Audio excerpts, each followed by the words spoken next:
Hi friends, மண்பானையில் பூசணிக்காய் உருளைக்கிழங்கு குழம்பு சுவையாக எப்படி செய்யலாங்கிறத பார்க்கலாம்.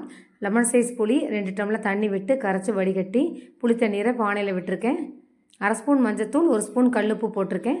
அடுப்பை மீடியம் ஃப்ளேமில் வச்சு பானையை வச்சிடலாம். புளி தண்ணி கொதிக்கட்டும். 200 கிராம் துவரம் பருப்பு வேக வச்சு ரெடியாக வச்சுருக்கேன். புளி தண்ணி கொதித்த பிறகு ஒவ்வொரு காயாக சேர்த்துடலாம். புளி தண்ணி கொதிச்சிருச்சு. 1/4 கிலோ பூசணிக்காய் தோல் நீக்கிட்டு கட் பண்ணி கழுவி போட்டிருக்கேன். 15 சின்ன வெங்காயம், 2 தக்காளி கட் பண்ணி சேர்த்துருக்கேன். மீடியம் சைஸ் உருளைக்கிழங்கு தோல் நீக்கிட்டு கட் பண்ணி இதில் போட்டிருக்கேன். கலந்து விட்டுக்கலாம். பானையை மூடி வச்சு காய் வேக வச்சிடலாம். காய் வெந்துருச்சு. 2 ஸ்பூன் சாம்பார் தூள் சேர்த்துருக்கேன். கலந்து விட்டுக்கலாம். சாம்பார் தூள் பச்சை வாசம் போகட்டும். 5 நிமிஷம் கழிஞ்சு பார்க்கலாம்.